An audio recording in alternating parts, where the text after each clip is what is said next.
Dada su naturaleza, la parapsicología es un campo abonado para la proliferación de todo tipo de mitos, fantasías, fraudes, conceptos malinterpretados y sobre todo de confusión.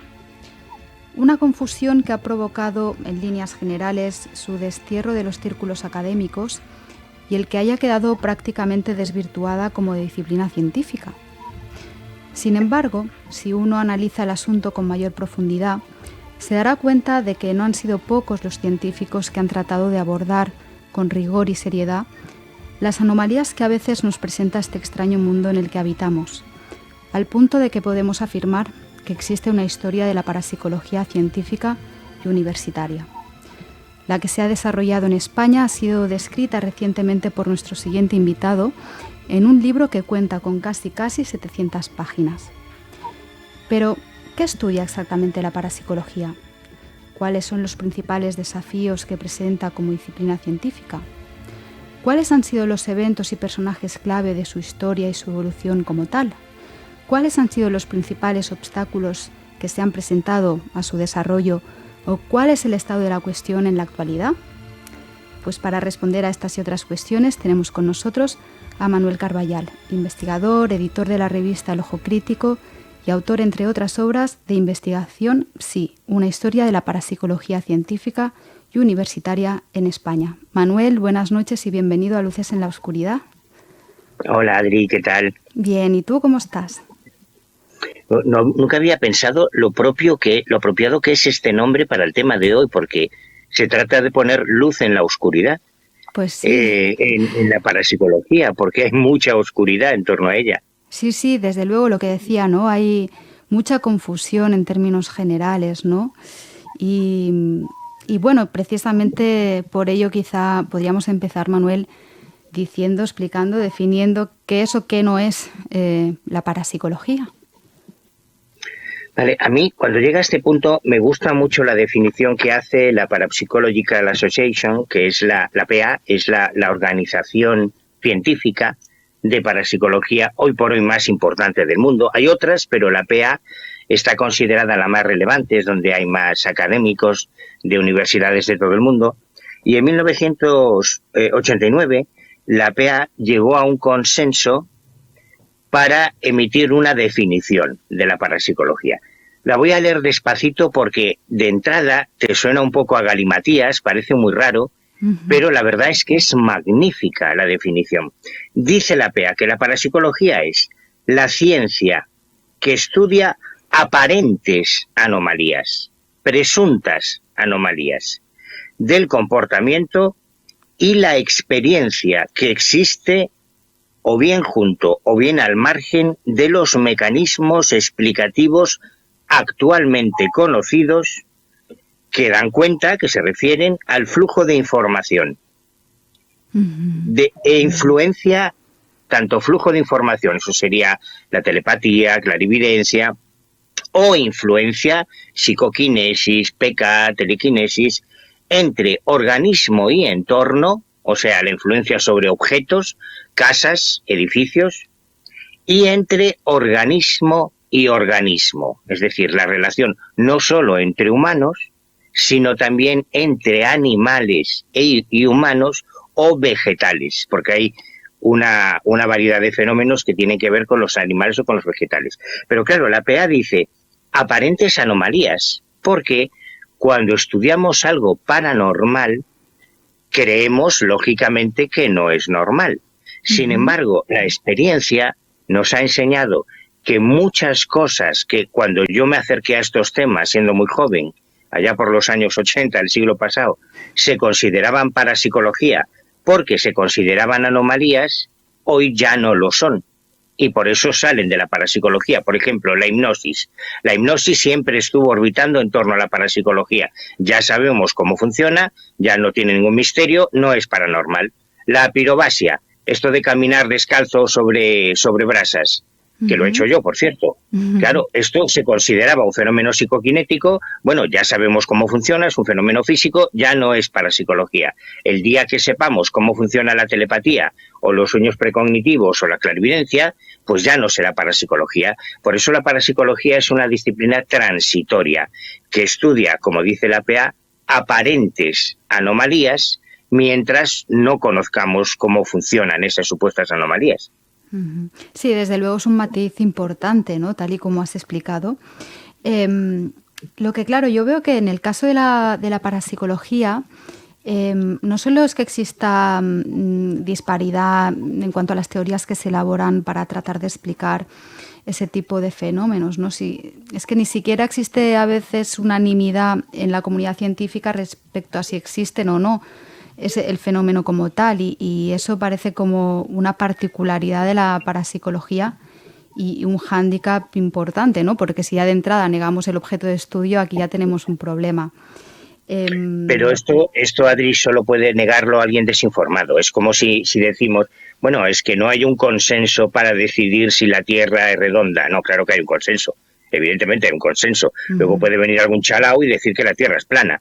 Pero bueno, está en su derecho, es un derecho, cualquiera puede creer las tonterías que quiera, esto es una característica de la democracia, pero el hecho es que la Tierra no es plana. Y el hecho es que hay miles y miles de papers académicos que están, de hecho hay un anexo al final de este cuaderno de campo con todos los enlaces a miles, pero es que estoy diciendo miles y no estoy exagerando, de tesis doctorales, de tesis de fin de carrera, de papers publicados en revistas científicas de revisión por pares, sobre cosas como la telepatía en estado Ganfield, y en los que se repite una y otra vez que hay un incremento por encima del azar del 30 y tantos %, casi del 40%. O sea, el fenómeno que estudia la parapsicología es tan empírico como que la Tierra es plana. Probablemente más demostrable porque como no tengamos una nave espacial para salir fuera y verla por nosotros mismos, las experiencias paranormales todo el mundo ha tenido alguna, es algo mucho más cercano, ¿no? Claro, sí. El problema es que no tenemos una teoría unificativa para por qué ocurre eso. Por eso se sigue considerando una anomalía.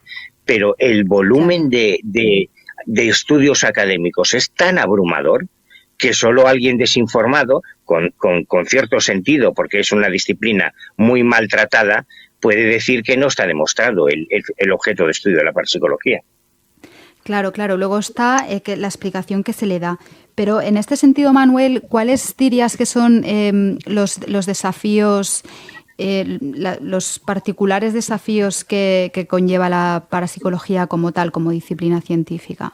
Si tiene alguna particularidad, pues a la hora de... Imagino que el coger el fenómeno y ponerlo en un laboratorio no siempre debe ser fácil, ¿no? Aunque habrá sus mecanismos para estudiarlo. Claro, como no es fácil investigar una supernova o un cuásar, o no es fácil investigar cómo era la vida sexual de los dinosaurios, ¿no? No podemos viajar 60 millones de años en el tiempo hacia atrás, ¿no?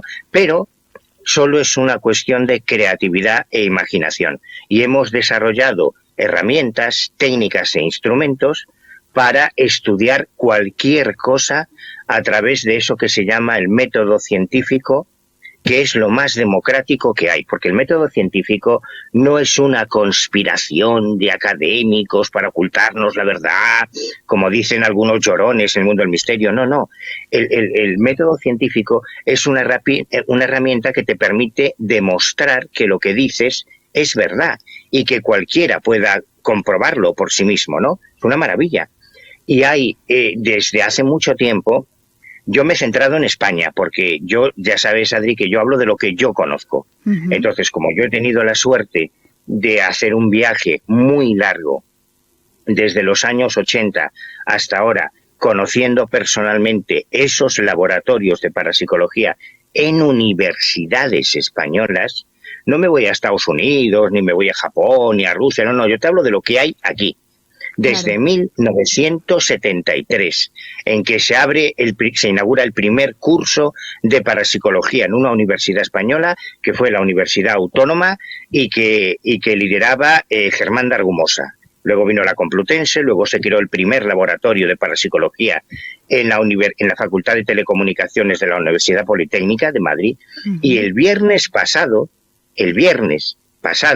diciembre de 2023, el viernes pasado, En la Facultad de Psicología de la Universidad de Granada, 2 titanes, 2 héroes para mí, porque son muy valientes, el doctor Óscar Iborra y el doctor Alex Escola Gascón, realizaron la última actividad de parapsicología en una universidad española el viernes pasado. O sea que tampoco estamos hablando de una cosa a los tiempos de Franco, estamos hablando de cuál es la situación real. El problema es que como la parapsicología no busca marcianos, ni busca fantasmas, ni estudia el más allá, ese es el error, ese es el problema. Claro, es que hay mucha confusión con esto, Manuel, porque mucha gente cuando le hablas de parapsicología lo confunde con el tema de los fantasmas, de las entidades. Entonces, creo que es importante acotar la definición como hacías, de hecho, ¿no? Que por un lado es la recepción anómala de la información y por otro la influencia de la mente en la materia o en otros organismos. Se podría dividir en estos 2 ejes, ¿no? De alguna manera.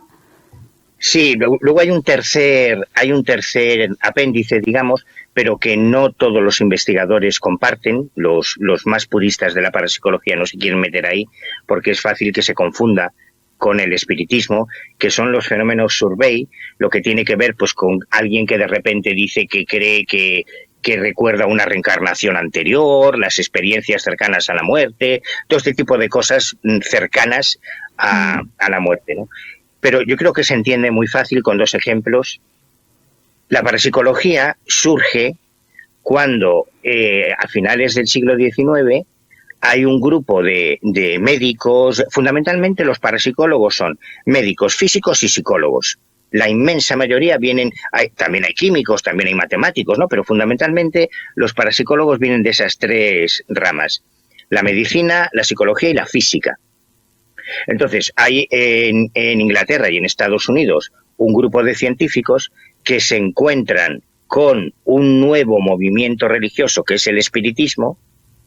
Ellos presencian los fenómenos físicos que protagonizaban los médium, pero no creen en el más allá, sino que piensan que esos fenómenos pueden tener un origen relacionado con la mente humana, ¿no? Con la psique.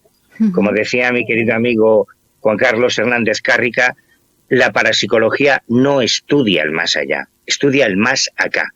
Y digo que hay 2 ejemplos para entender muy bien que una cosa es que una ciencia nazca en una creencia y otra muy distinta que esa ciencia se puede identificar con esa creencia. La astronomía nació de la astrología, es indiscutible. O sea, los antiguos astrólogos caldeos, babilónicos, mesopotámicos, fueron los primeros en estudiar el firmamento y con el paso de los años la astronomía se fue desvinculando de la astrología. Nadie en su sano juicio pensaría que un astrónomo, que Carl Sagan, hace cartas astrales. No tiene nada que ver. La química nació de la alquimia, es un hecho.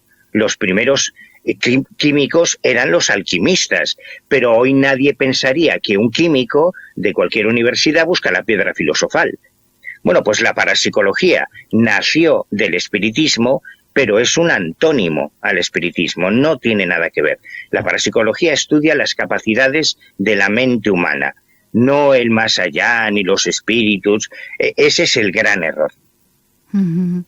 Estaba pensando, Manuel, que claro, igualmente el fenómeno en sí que supone, estos fenómenos parapsicológicos es que requieren un abordaje multidisciplinar, porque también ponen en cuestión no solo las capacidades de la mente humana, sino términos de la física, de cómo se relaciona, de cómo se estructura la realidad física, ¿no? O sea, que también tiene esa transversalidad, de algún modo, que es un tema realmente complejo ya solo por ese hecho, porque con la precognición implica concepciones de qué es el tiempo. ¿Me explico?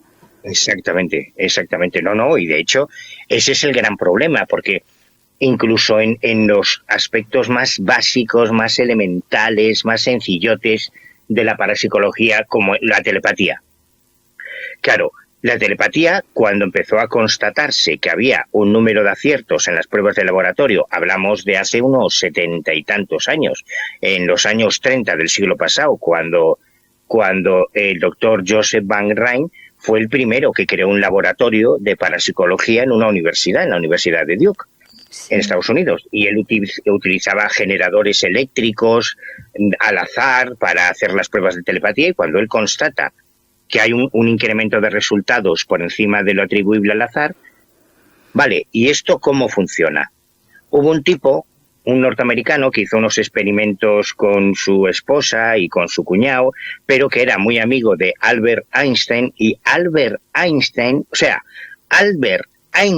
el autor de la teoría de la relatividad, el gran científico que tenemos todos en el diario, le prologó un libro que se titula Mental Radio, porque él pensaba que la telepatía funcionaba como una emisión de radio en que un sujeto emisor proyectaba, como si fueran ondas hertzianas, esa información y otro sujeto receptor la recibía. Hoy ya sabemos que no funciona así. No son ondas de radio. Sabemos cómo no funciona. Lo que no sabemos es cómo demonios funciona. Porque se han hecho todo tipo de experimentos en laboratorios para eliminar la posibilidad de las ondas hertzianas, de las ondas electromagnéticas, de todo eso ya sabemos que no va a falsado, ¿no? En definitiva, Manuel, que al final la falsación es como, en cierto modo, evoluciona también la ciencia, ¿no? Falsando hipótesis y teorías. La falsación es uno de los requisitos, que sea falsable y que sea replicable del método científico. Claro, la cuestión es, ¿realmente hay una información que va de mente a mente, o por alguna razón las dos mentes tienen acceso al mismo lugar donde está esa información? Si es que no lo sabemos. Estamos trabajando en ello. ¿Cuál es el problema? Que si todos los científicos de todas las disciplinas académicas se quejan de que no hay presupuesto para investigación, de que no hay subvenciones para I+D, tú imagínate estos jabatos como Óscar Iborra o como Escolá Gascón, que no les dan un duro, que les dejan un cuartito en la universidad para que monten su laboratorio, un ordenador, 4 cartas Zener y ala, cúrratelo, búscate la vida. Es muy difícil investigar sin recursos, ¿no? Y la parapsicología en ese sentido es una disciplina muy maltratada. Por eso va tan lento, pero bueno, que en realidad la parapsicología ni siquiera tiene un siglo en la universidad. ¿Cuánta antigüedad tiene la astronomía? Pues fíjate, desde Mesopotamia. ¿Cuánta antigüedad tiene la química, la física? Claro, la parapsicología lleva menos de un siglo existiendo. Sí, es una ciencia nueva en este sentido. Y Manuel, respecto a las hipótesis que ahora mismo están encima de la mesa, ahora dabas alguna pincelada al respecto, pero ¿qué nos puedes decir? ¿Hay alguna teoría, alguna hipótesis que los investigadores actuales encuentren más plausible que otra? No sé, ¿hay alguna explicación hipotética, obviamente, pero que no sé, que se esté planteando actualmente? Sí. Bueno, actualmente y desde hace mucho. No quiero hacer spoilers de mi propio libro, eso es una putada. Ay, pero al final, claro, son 700 páginas donde yo te voy relatando mi viaje de un laboratorio a otro, mi participación, la inmensa suerte de haber podido participar en casos concretos espectaculares, increíbles, de haber conocido a sujetos que eran capaces de replicar en laboratorio cosas que te estalla la cabeza y pero que tú las ves, o sea, que tú has sido testigo. Uh-huh. Y tuve la suerte de conocer yo creo que prácticamente a todos los responsables de laboratorios de parapsicología en España, desde el primero, desde el de la actualmente. Sí, bueno, actualmente y desde hace mucho. No quiero hacer spoilers de mi propio libro, eso es una putada. Ay, pero al final, claro, son 700 páginas donde yo te voy relatando mi viaje de un laboratorio a otro, mi participación, la inmensa suerte de haber podido participar en casos concretos espectaculares, increíbles, de haber conocido a sujetos que eran capaces de replicar en laboratorio cosas que te estalla la cabeza, y pero que tú las ves, o sea, que tú has sido testigo. Ujú. Y tuve la suerte de conocer yo creo que prácticamente a todos los responsables de laboratorios de parapsicología en España, desde el primero, desde el de la Politécnica, hasta Óscar Iborra, que el viernes pasado estaba en su laboratorio en Granada, ¿no? Ujú. Y lo que más me ha sorprendido es que porque yo llegué a la parapsicología desde la teología. Yo no llegué desde la física ni desde la psicología. Yo quería ser sacerdote, yo estudié para cura. Entonces yo pensaba que en la parapsicología podía encontrar pruebas empíricas de la existencia del alma. Por eso me metí yo en la parapsicología, y todos mis primeros mentores fueron sacerdotes. El padre Novillo Paulí, Óscar González Quevedo, el padre Pilón, sobre todo el padre Pilón. A mí me ayudó mucho. Pero iba conociendo los laboratorios, y lo guay es que yo doy fe de que muchas veces entre ellos no se han conocido. Muchos investigadores, que los investigadores de laboratorio, por eso este cuaderno está centrado en eso, no hablo de fenomenología espontánea, de casas encantadas, no, yo hablo del laboratorio, lo que se ha hecho en laboratorio y en la universidad. Entonces, como son un poco Asperger, todos estos que están ahí incomunicados en su laboratorio, te aseguro que muchos, la mayoría, no se conocieron entre ellos. Y ahora, cuando yo estaba revisando mis notas y llegando ya al final a las conclusiones, yendo a tu pregunta, lo que me ha flipado absolutamente, que me he quedado, yo creo que es una de las cosas más extraordinarias de este cuaderno, es que prácticamente todos llegaban a las mismas conclusiones sin conocerse entre ellos, que me parece alucinante, cada uno haciendo su trabajo, investigando sus propios casos, haciendo sus experimentos. Al final intentaban desarrollar una teoría, claro, su propia teoría, la teoría del colapso de Paco Mañez, y al final veías que, coño, si están hablando de lo mismo, pero no solo ellos, no solo mis amigos, los que yo he conocido personalmente, están hablando de lo mismo, es que están hablando de lo mismo que ya esbozó, con menos elementos empíricos, gente como Carl Gustav Jung, cuando hablaba de lo inconsciente de lo colectivo, gente como Rupert Sheldrake, cuando hablaba de la teoría de la resonancia mórfica, sí. Bueno, mucho antes, porque ya te digo que yo vengo de la teología, sí. Todo esto ya estaba anunciado en la literatura védica, en el Mahabharata, en el Ramayana, en el Popol Vuh, ya se hablaba de que los humanos no somos individuos aislados del colectivo, sino que existe algún tipo de conexión entre todos los cerebros inteligentes, digamos, y aquí incluimos a los animales y a los vegetales. Por eso también se dan los fenómenos en irracionales y en vegetales. Va por ahí. Va por ahí el tema. De hecho, ahora, bueno, no es algo nuevo, pero hay una postura, o sea, hay una propuesta filosófica que es que al final, bueno, es la idea de que el sustrato de la realidad no es material, como bueno, es la visión de la ortodoxia científica, sino mental, que lo cambiaría todo. Si el sustrato de la realidad no es de naturaleza material, sino mental, pues nos cambiaría muchas cosas, ¿no? Pero bueno, es una propuesta que está ahí encima de la mesa y genera mucho debate y mucha discusión. Pero bueno, propuestas como la de Carl Gustav Jung, o esta idea de una mente transpersonal, o las ideas de Sheldrake, pues irían un poco por ahí, ¿no? A mi entender. Claro, lo que pasa es que es algo tan difícil de imaginar y de asumir. Nuestro último reducto de libertad, no sé si por mucho tiempo, es nuestra mente. O sea, claro. es el último reducto que tenemos de intimidad, ¿no? Hoy en día ya no existe la intimidad con tantas cámaras por la calle, redes sociales. Nuestro último reducto son nuestros pensamientos.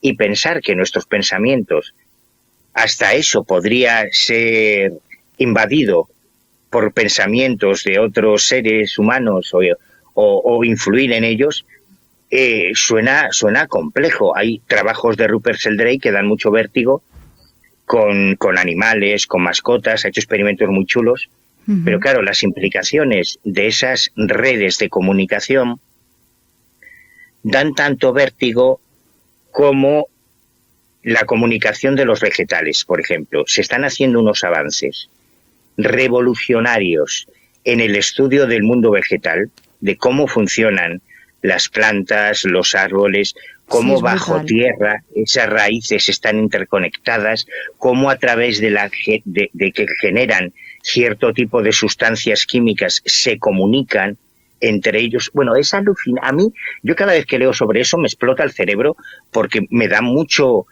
sea, a mí me encantan los animales, ¿no? Y recuerdo a una científica que empezó a investigar el mundo vegetal y decía que ella primero investigó el mundo animal, se dio cuenta de que los animales tienen sentimientos, los animales tienen emociones, entonces se hizo vegetariana. Claro, luego se metió con el tema de los vegetales y decía, ¿y ahora qué como? ¿Qué como? Tienes plástico, que hacer respiracionista al final, ¿no? Sí, porque la pobre decía, claro, si es que ahí también está la vida. La vida implica emociones, implica sensibilidad, implica comunicación. Hace unos días unos científicos tenían la primera conversación, es que es muy fuerte, la primera conversación de 20 minutos con unas ballenas en el lenguaje de las ballenas, y el día que podamos comunicarnos con los vegetales, ya vamos a flipar, ¿no? O sea, ostras, ¿qué hacemos? ¿En serio, Manuel? Esto es una primicia. Yo no, la verdad es que no lo había escuchado. ¿Se ha logrado hacer eso? La semana pasada se publicó un paper. A ver, es un tema, lleva muchísimo tiempo estudiándose, tanto el lenguaje de los delfines como el lenguaje de las ballenas, ambos son muy inteligentes. Sí. Y la semana pasada un grupo de científicos con un tipo de ballenas en concreto, que son especialmente, tienen una capacidad lingüística, digamos, especialmente desarrollada. Entonces, ahora las herramientas de la inteligencia artificial te permiten esto, recoger mucha información, procesarla y devolverla.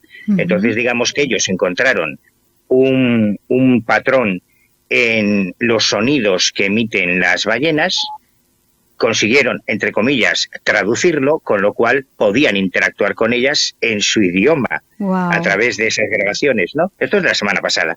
Claro, es que la ciencia está avanzando a una velocidad que es brutal. Todas las ciencias y además están muy interconectadas unas disciplinas con otras. Lo que decías de la parapsicología, que es verdad, que es necesita de tocar muchos palos, en realidad casi todas las ciencias hoy por hoy necesitan interrelacionarse con otras disciplinas. Si tú te vas un día al museo de Burgos, ahí, bueno, el Museo Histórico y Arqueológico de Burgos, alucinas al ver cómo se está haciendo hoy arqueología. Hoy la arqueología no se hace con un látigo y un sombrero y un zurrón como Indiana Jones, ¿eh? No. Hoy la arqueología implica químicos, físicos, astrónomos, paleontólogos, forenses. Se analizan en una excavación las caquitas de los ratones de hace 10.000 años, porque eso te permite saber qué comían, qué enfermedades tenían. O sea, que la ciencia es una maravilla, caramba, y que estamos aprendiendo más que nunca. Sí, y la necesidad de los enfoques multidisciplinares es lógica, ¿no? Manuel, mencionabas a Rupert Sheldrake. Realmente aprovecho para preguntarte tu opinión de sus desarrollos científicos, porque entiendo que es un personaje, o sea, bueno, que es controvertido, ¿no? Que hay mucha controversia respecto a sus desarrollos. Hay quien dice que bueno, de hecho hace poco vi que había hecho una TED Talk y que hay quien dice que lo censuraron porque en esa TED Talk habló de los 10 dogmas científicos, ¿no? Que él señala que hay, pues eso, en el mundo académico, en el desarrollo de la ciencia, dice que hay dogmas, ¿no? Y no sé, ¿qué opinión tienes en lo que hayas podido tú indagar un poco de Rupert Sheldrake? Claro, o sea, que a mí me gusta hablar de lo que yo conozco. Yo procuro no hablar de lo que no conozco. Yo no conozco a Sheldrake, pero sí conocí a Brian Josephson, que es otro británico. Solo que Brian Josephson tiene un premio Nobel de física. O sea, Brian Josephson ganó el premio Nobel de física en 1972 y lo dejó todo para investigar en parapsicología. Wow. Y sufre el mismo calvario Brian Josephson con un premio Nobel. A ver, que ya no puedes tener más. O sea, ¿qué más puedes acreditar? Coño, te han dado un Nobel de física. Bueno, pues le hacen la vida imposible porque el tío dice que él lo que quiere es investigar parapsicología porque es donde cree que está el futuro. Y lo han vetado en congresos, le hacen la vida imposible al pobre, ya está muy mayor, pero le hacen la vida imposible. Yo lo que documento en este cuaderno de campo, de forma irrefutable, es que esas conspiraciones, por llamarlo de alguna manera, para acallar a los pioneros, a estos investigadores audaces que desde dentro de la academia, desde dentro de la universidad, quieren estudiar lo heterodoxo, esto es real. Y empezó en los tiempos de Franco. Además, me costó mucha pasta y mucho tiempo poder conseguir las pruebas para incluirlas en el libro, y no se puede discutir. Cuando a mí me contaba, por ejemplo, Miguel Romero, que fue el director del primer laboratorio de parapsicología en una universidad española, en la Politécnica, me decía, claro, nosotros empezamos en tiempos de Franco. En tiempos de Franco, o sea, ahora no entendemos esto. En tiempos de Franco no había derecho a la libre asociación. Con lo cual, tú no podías reunirte con 4 o 5 amigos para hacer una actividad. No te dejaban, tenías que pedir un permiso por escrito. Esta es otra cosa que ahora, viviendo en la sociedad que vivimos, nos parece inverosímil, ¿no? Sí, sí. Y él tenía que irse los sábados por la mañana a la Dirección General de Seguridad, cerca de la Puerta del Sol de Madrid, a que le dieran un permiso para poder organizar en la universidad una conferencia o un evento sobre parapsicología. Que decía, es que claro, yo era muy jovencito y iba acojonado porque veías ahí una mesa muy alta, ahí el policía, los grises de Franco mirándote desde arriba. A Germán de Argumosa le hicieron la vida imposible, y es un capítulo que a mí me parece muy conmovedor de este cuaderno, porque la Falange, a través de su revista Fuerza Nueva, empezó una campaña de acoso feroz contra Argumosa por llevar la parapsicología a la universidad, y llegaron a publicar manifiestos con un montón de puntos explicando por qué los franquistas se oponían a que la parapsicología entrase en la universidad, porque creían que eso podía enturbiar el poder de la Iglesia si ahora se ponían a investigar, por ejemplo, los milagros y buscarles una explicación paranormal, ¿no? Vale. Fue tremendo. Y cuando llega la transición, cuando ya, claro, el franquismo desaparece, llega la democracia, pasamos la transición, a partir de 1985, lo que antes hacía Falange y Fuerza Nueva, que era esa campaña de persecución contra la parapsicología en la universidad, empezó a hacerla el MEO, el Movimiento Escéptico Organizado, con varias asociaciones que han existido y que todavía existen en España. Primero fue Arifo, luego la REPER, Círculo Escéptico, que se dedican a boicotear cualquier actividad de este tipo en una universidad, que desacreditan a los profesores, que les montan... Claro, y a mí me decía, recuerdo uno especialmente porque fue muy elocuente, pero me ha pasado varias veces, un profesor de una universidad de Extremadura que me decía, a mí me entusiasma esto, yo tengo las llaves del laboratorio, podemos ir por la noche, tenemos rayos X, tenemos escáneres, tenemos resonancias magnéticas, podemos hacer maravillas, pero ojo, como mi nombre salga al lado de la palabra parapsicología, yo lo negaré todo. Claro. Porque yo soy un académico, yo vivo de las subvenciones, claro, vivo de las becas, de que me den dinero para mis investigaciones. Y hay una cosa terrible que se llama la lista de la vergüenza, que cualquiera la puede ver en Internet, que es como un escaparate en el que estos energúmenos del movimiento pseudoescéptico ponen a cualquier académico que intente hacer algo. Joder, cuando la universidad es donde debería estudiarse esto. Es que ese es su hábitat natural. Y los ponen a parir. Bueno, yo de hecho pongo sentencias y todo, porque hay cosas que han llegado a juicio, campañas de acoso que han llegado a juicio. O sea que absolutamente sí. Que a Seldrey le hagan la vida imposible, me lo creo, no lo he vivido personalmente, pero por supuesto que me lo creo.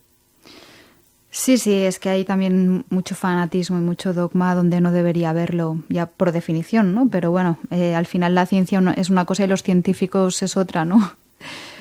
Ahora y también sí, hay muy poco recurso, o sea, ha habido algunos episodios, yo conozco un par de ellos, muy tristes, muy, muy vergonzantes, de un científico, por ejemplo, un caso, Jacobo Grinberg. Jacobo Grinberg consigue montar un laboratorio de parapsicología de la leche en la UNAM, en la Universidad de México.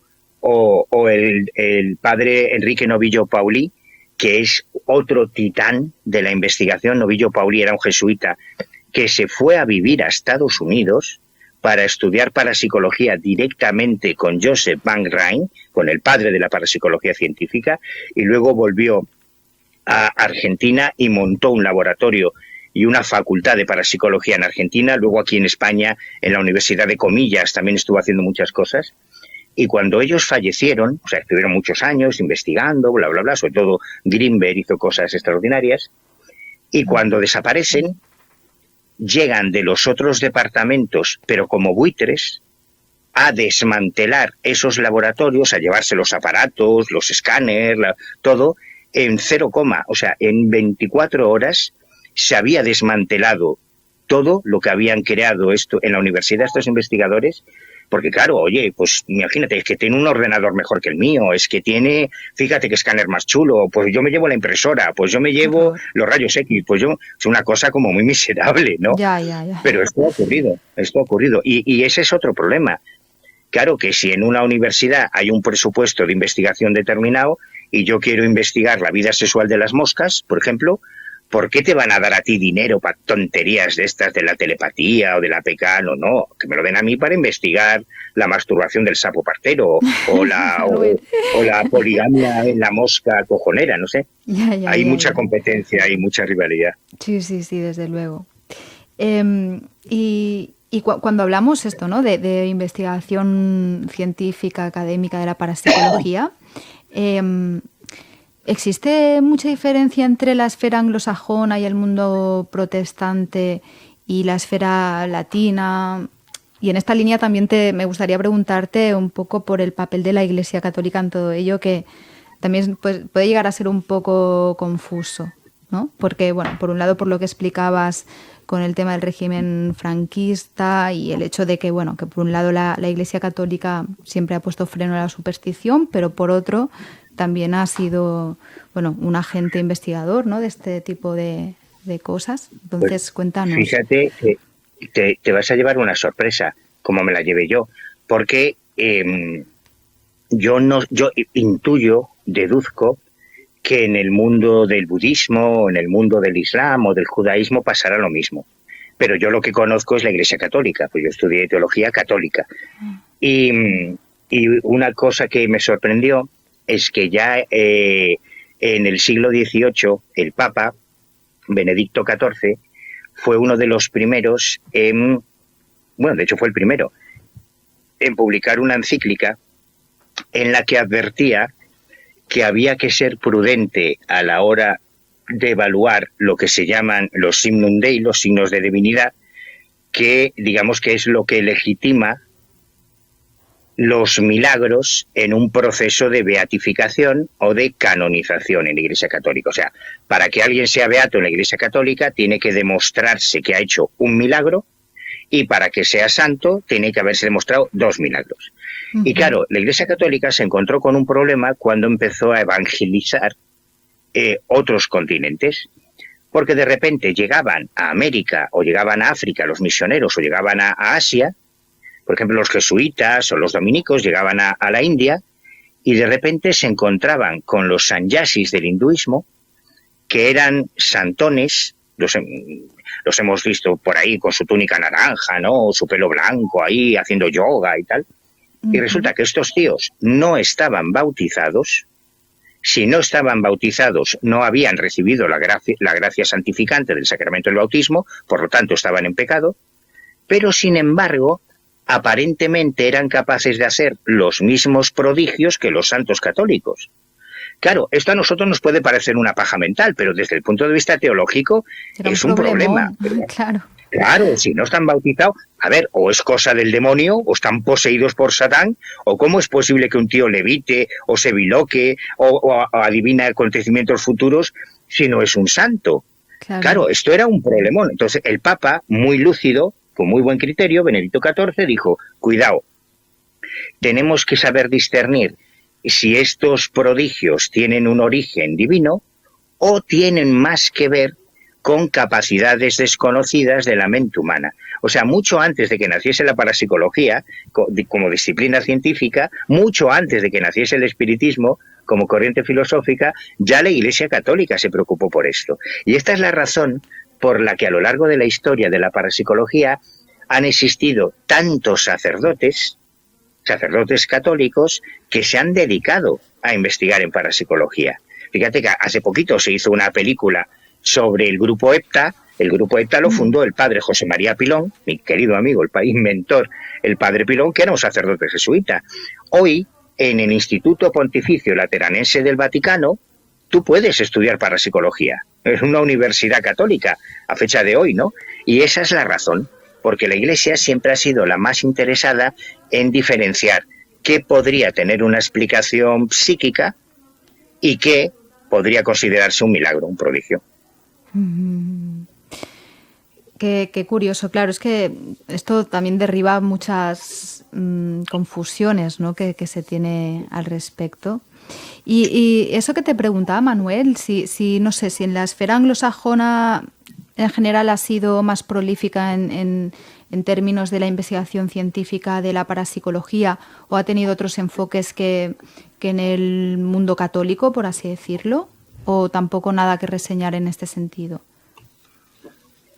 No, yo pienso que no, porque lo bueno del método científico es que es acultural. Tú tienes que seguir las mismas reglas del método, lo hagas en habla inglesa, en castellano o en suajili, da igual, los pasos son los mismos. Es cierto que la parapsicología, tal y como la concebimos hoy, nace en la Society for Psychical Research, en la SPR londinense, cuando esos académicos, esos científicos dicen, vale, esto que cuentan los mediums parece que es real, que estos fenómenos se producen, pero no queremos que tengan un origen sobrenatural. Y la SPR, primero la SPR británica y luego la SPR americana, fueron las primeras organizaciones científicas de investigación de lo paranormal. Luego vino el Instituto Metapsíquico Internacional en París, pero surgió en el mundo anglófono, o sea, que quizá nos llevan un poquito de ventaja cronológica, digamos. Pero luego tú ves los trabajos que se están haciendo hoy por hoy. Los japoneses han hecho maravillas, los rusos han hecho cosas increíbles, han invertido muchísimo tiempo y mucho dinero en la investigación, sí. Claro, ellos no tienen ya el condicionante, o por lo menos no tienen tan presente el condicionante religioso, porque al ser comunistas, ateos, pues ya no pasan por ahí, ¿no? Claro. Pero no, yo creo que es algo, como todas las ciencias, no hay una astronomía anglófona y una astronomía china, hay una astronomía. La Agencia Espacial Japonesa o la Agencia Espacial China y la Agencia Espacial Europea hacen básicamente lo mismo que la NASA, solo que hablan en un idioma distinto, ¿no? Pero no debería ser así, yo creo que no, vamos. Bueno, yo quizá no me refería tanto a método como tal, sino a las circunstancias de que, pues no sé, quizá en el mundo anglosajón no hubiera habido tanto dogma por parte de los ciencinazis, por así decirlo, pero bueno, imagino que más o menos debe ser igual en todas partes. Bueno, fíjate, te cuento una anécdota. El ciencinazis, qué bueno, es verdad, ciencinazis es un término que acuñó un periodista español que no tiene nada que ver con estos temas hace unos años para referirse al MEO, es verdad. No, pero fíjate que existe todas estas organizaciones del movimiento escéptico organizado, que nosotros llamamos pseudoescépticos, porque el escepticismo duda, no niega. O sea, el escepticismo es sano. No puedes hacer ciencia sin ser escéptico. Pero ellos no son escépticos, ellos son negativistas, que es distinto. Pues todas estas organizaciones que están por todo el mundo orbitan a una, el SECOP se llama, norteamericana, que fundó Marcello Trucci. Marcello Trucci era un profesor de sociología de origen italiano, que yo tuve la inmensa suerte de conocer hace unos años. Y Marcello Trucci fue el fundador del SECOP, del Comité para la Investigación científica, no recuerdo cuál es el acrónimo exacto, pero lo fundó Trucci, fue su primer presidente. Y cuando él monta esa organización, al cabo de un par de años se da cuenta de que están entrando un montón de lo que hoy llamamos haters, o sea, odiadores, sí, un montón de tíos fundamentalistas que no investigaban nada y que lo único que querían hacer era dinamitar la investigación de lo paranormal. Y Marcello Trucci, que fue el fundador, dimitió de su propia creación. Trucci dimitió del SECOP, dijo, ahí os quedáis, panda de energúmenos, y montó, para diferenciarlo de ese uso agresivo con el que ellos utilizan el término escéptico, él fundó la setética, que tiene otra etimología, pero bueno, viene a ser lo mismo, ¿no? La duda como herramienta de búsqueda de la verdad, que es lo que en realidad es el escepticismo, pero digamos que Trucci, que fue el fundador de la primera organización escéptica y dimitió, es alucinante, pero esto es real, de verdad. Marcello Trucci fue el fundador del SECOV y el primer presidente. Es como si tú montas una peña, imagínate que tú montas una peña de aficionados sanos al deporte y al Barça o al Real Madrid y solo se te meten ultras de los Boisos, ¿no? Y son ultrasur, ¿no? Y dices, ya, ahí os quedáis, panda energúmenos. Pues lo mismo, son los ultras de la ciencia. Qué fuerte. ¿Y qué es esto del proyecto Cetética, Manuel? Pues esto fue una cosa muy chuli que hicimos gracias a David Cuevas, a ese monstruo imparable que es David Cuevas, que nos arrastra con él, es como un tsunami. O sea, cuando te coge por delante, te lleva con él, ¿no? La placa, ¿no? Sí, y hace unos años, a raíz de una idea que fue de David, porque David se mueve más que la compresa una coja, ¿sabes? Que siempre está de arriba para abajo, moviéndose por todos lados. Sí. Y entonces es el vaso comunicante de muchos investigadores que no se conocen entre ellos y que terminan conociéndose gracias a David. Entonces David fue quien fue descubriendo estas joyas hace unos años, que eran Alex Escola Gascón, que eran Óscar Iborra, que eran, bueno, varios investigadores en varias universidades españolas que estaban haciendo parapsicología, pero que no se conocían entre ellos. Y entonces, claro, entonces nos propuso, oye, ¿por qué no intentamos unirlos a todos, estos que están desconectados entre ellos, y creamos un grupo académico, todo profesores universitarios, doctores, jefes de departamento, catedráticos incluso, y le damos un respaldo fuerte a la parapsicología? Pues qué buena idea. Nos pusimos a trabajar con él, Juanjo Sánchez Oro y yo, organizamos varias reuniones en Madrid, y era una cosa muy alucinante porque algunos tenían tanto miedo al movimiento escéptico, a que los ridiculizasen.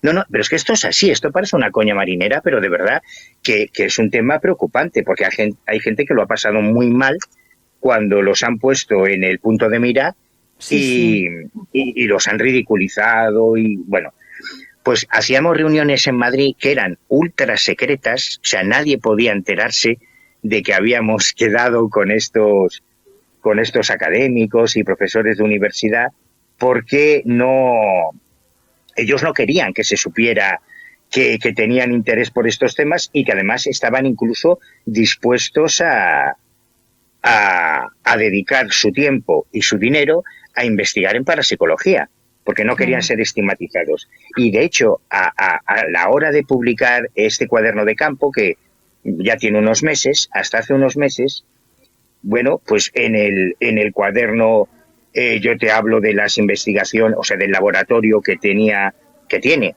en la Universidad de Granada Óscar Iborra, te hablo del laboratorio que tiene que tenía en la Universidad Raimon Llull de Barcelona, él ahora está en la de comillas en Madrid, Alex Escola Gascón, te hablo de las investigaciones de varios académicos, pero al llegar a las investigaciones de Jaume Esteve, no pongo en qué universidad, solo diré que es una universidad catalana, donde tenían su laboratorio, porque Jaume tenía pánico a que se lo boicoteasen. estos energúmenos, ¿no? A que se enterasen de que estaba en tal universidad y empezasen a escribir al rector, empezasen a presionar al decano para que les quitase un cuartito, jolín, que tenían un cuartito, un par de ordenadores, un ganador que tampoco era tanto gasto. Pero hasta ese punto hemos llegado, ¿no? Y fue una pena porque al final estábamos tan acomplejados que pusimos tantos protocolos para que todos los papers se publicasen en revistas académicas, que todos los participantes tuviesen por lo menos una licenciatura, un doctorado, pero fue por puro complejo de inferioridad y por miedo a estos energúmenos, que al final les salió bien y se terminó disolviendo el proyecto, en realidad por miedo, por complejo. Ya, es una pena, Manuel, que tenga este obstáculo tan grande, una cosa que es tan interesante y que tiene tanto potencial, ¿no?, a la hora de ser investigada. Claro, pero es un poco, yo me imagino que es un poco lo que pasó en su día con Charles Darwin. O sea, tú imagínate que de repente, en un momento en el que están sentados todas las bases del conocimiento hasta ese instante en el creacionismo bíblico, y llega un tío y dice, no, es que el hombre no viene de Dios, el hombre viene del mono. Ha habido una evolución de las especies. Claro, eso fue una revolución y las pasó canutas, se la hicieron pasar muy mal. Bueno, pues de hecho, sí, no, iba a decir que de hecho la ciencia, bueno, un filósofo de la ciencia, Thomas Kuhn, decía, ¿no?, señaló que la ciencia no evoluciona de forma lineal, sino va dando saltos por paradigmas, ¿no? Hay épocas en las que la ciencia investiga dentro de unos marcos, pero hay un momento en el que se detectan ciertas anomalías y cuando se les considera dotar de una explicación hay una revolución científica, ¿no? Entonces, quizá estamos un poco a la espera de eso, ¿no?, y que integre por fin el fenómeno de la parapsicología y no sé, porque aquí de alguna manera habrá que integrar esto. No puede ser que no se quiera ver una realidad de la que hay tanta evidencia, ¿no?, tal y como explicas tú en estas 700 páginas. Y lo triste es que es tan fácil, sería tan fácil, solo hace falta ganas. Mira, todos estos laboratorios, que son laboratorios que están en universidades, nacen porque un estudiante le echa pelotas. Básicamente funciona así. Óscar Iborra, cuando preparó su tesis de fin de carrera, que es una tesis... Joder, el doctor Óscar Iborra, cuando termina sus estudios de psicología y prepara su tesina, el tío con 2 pelotas hace una tesis basada en la psicoquinesis.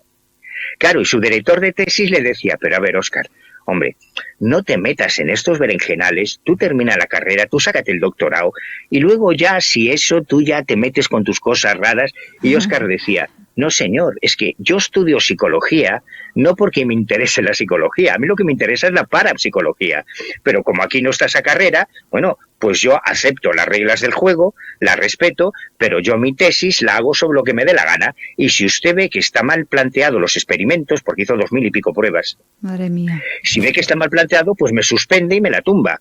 Y nada, claro, se la aprobaron, pero hay que echarle valor. Entonces, tanto Óscar como, por ejemplo, Miguel Ángel Romero, que nos lo contaba hace poquito, él decía, nosotros éramos un grupo de chavales que estamos en la Facultad de Telecomunicaciones, que nos molaba el tema de lo paranormal, de la investigación, y nos fuimos a hablar con el vicerrector de Extensión Universitaria. Le dijimos, mire, queremos crear una asociación de estudiantes, igual que puedes hacer una asociación deportiva, de hockey, baloncesto, de fútbol, un club de lectura. Tú tienes derecho a hacer una asociación dentro de la universidad, con recursos de la universidad, para investigar lo que quieras. Y lo que poca gente sabe es que el Código 6110 de la UNESCO define la parapsicología como una disciplina científica, y ese es el código que funciona en las universidades españolas. O sea, cualquier chaval que esté en una universidad basándose en el Código 6110 de la UNESCO quiere montar una asociación de parapsicología y pedir un local y pedir presupuesto, como se hizo en la Politécnica, porque les daban dinero para comprar libros, para habilitar el laboratorio, lo puede hacer, si es que solo hay que querer. Y si hubiera más presencia en universidades españolas, lógicamente se haría más fuerza. Lo que pasa es que, claro, si los chavales se creen que la parapsicología es ir a hacer psicofonías a casas abandonadas y hacer el indio por ahí un sábado por la noche, pues eso no es la parapsicología. La parapsicología es otra cosa. Claro. Bueno, esto en tu libro recoges del siglo XX, parapsicología del siglo XX, que es la primera parte, pues 18 casos, nada menos. Y luego en la segunda parte hay 2 casos más, bueno, conclusiones, anexos. Imagino que será una pregunta difícil, pero ¿cuál de estos casos destacarías? Porque ya nos queda poco tiempo, Manuel, pero para que nos cuentes alguno de estos casos que te haya roto completamente los esquemas y que te haya animado a seguir indagando y no por estos y a seguir por estos derroteros, ¿no?, tan contracorriente al final. Es difícil. A mí me influyó mucho el caso de Luis Antonio Gasparetto, que era un medium psicopictórico brasileño que tuve la suerte de conocer, que entraba en trance y pintaba. Uh-huh. Es que, a ver, yo sé que ahora esto va a sonar muy increíble, pero doy mi palabra de honor de que todo lo que yo digo lo puedo demostrar. Y me tiré meses digitalizando vídeos, informes, documentos que he subido a internet, todos los enlaces están en el libro. Entonces, si yo te digo, y entonces cogieron a Mónica Nieto y se la llevaron a Tokio para que la viese un físico y en un plato de televisión dobló un metal dentro de un tubo de ensayo y adivinó unas cartas Zener telepáticamente. Te pongo el vídeo, te pongo el enlace con un código QR y tú vas y lo ves. Ya sí. Más no puedo hacer, ¿no? Uh-huh. Lo de Gasparetto es espectacular. Gasparetto pintaba con una mano, sin pinceles, se echaba las témperas, la pintura en las manos, la mezclaba y con una mano te estaba pintando un cuadro de Renoir y con la otra un Toulouse-Lautrec, con los pies. O sea, una cosa flipante, te peta la cabeza. A mí Gasparetto me impresionó mucho Altamirano con la visión dermóptica, porque hicimos experimentos 2 veces con la DOP, incluso con niños ciegos de nacimiento, que ahí no hay. El caso de Mónica Nieto, fueron 4 años, a Mónica le hicimos todas las perrerías que se le podían hacer a una niña, de los 14 a los 18 años, se le hicieron electroencefalogramas. Hay 2 actas notariales, como ya no sabíamos qué más hacer, contratamos a un notario para que levantase acta, y hay 2 actas notariales que yo reproduzco en el cuaderno, alucinantes, en que el notario, claro, le peta la cabeza diciendo, a ver, este notario no entiende lo que está pasando, pero esta niña está doblando una barra de metal dentro de un tubo de ensayo, dentro de otro tubo de ensayo, a 1 metro de distancia. O sea, hay cosas alucinantes que se han hecho en condiciones de control. Lo de Hipergea en Barcelona es lo más increíble que se ha hecho en España, probablemente, desde el análisis químico de un ectoplasma. Esto que sale en las pelis de los cazafantasmas, ellos consiguieron una muestra, la llevaron al laboratorio y tienes todo el análisis químico de esa sustancia que exuda, que es como unos mocos que generaba la medium, hasta una teoría explicativa sobre cómo funciona la PECA, qué partes del cerebro se activan cuando se produce el efecto psicocinético. O sea, se han hecho cosas alucinantes, pero que están totalmente olvidadas y que han quedado eclipsadas por lo que se llama parapsicología de entretenimiento, que es la que llega a los grandes medios y que es la que acapara todo el protagonismo mediático. Uh-huh. Hay que indagar. Desde aquí animamos a los oyentes a que profundicen en este tema, ¿no?, para despejar mucho mito y separar el grano de la paja, porque la cuestión es que es realmente fascinante. Manuel, ¿cómo pueden conseguir tu libro? Danos alguna dirección de alguna web, explícanos cómo lo conseguimos. Pues me han regalado los Reyes Magos una web para, como son libros autoeditados, no son muy poquitos ejemplares, no están en librerías, que se llama www.elojocrítico.com. Esa es la web de la editorial, pero también están en eBay, en Amazon, en Todo Colección. Cualquiera que tenga interés, googleando 30 segundos, va a encontrar la posibilidad de conseguirlo. Pues recuerdo el título de este último, Investigación Sí, una historia de la parapsicología científica y universitaria en España. Manuel, muchísimas gracias. A ver si podemos repetir, porque se me han quedado tantos temas en el tintero, tantos casos y tantas historias que me gustaría tenerte de vuelta bien pronto y poder seguir charlando. Pero bueno, hoy se nos ha terminado el tiempo y nada, te lo agradezco muchísimo el rato que nos has dedicado. No, al contrario, gracias a ti. Es que 700 páginas da para mucho, ¿eh? Madre mía. Hay muchas historias ahí. Sí. Da para un programa entero con muchísimos capítulos, vaya. Pues nada, un abrazo muy fuerte, Manuel. Vamos hablando. Espero verte pronto. Muchas gracias, Adri. Hasta siempre. Mil gracias. Chao. Adiós, chao.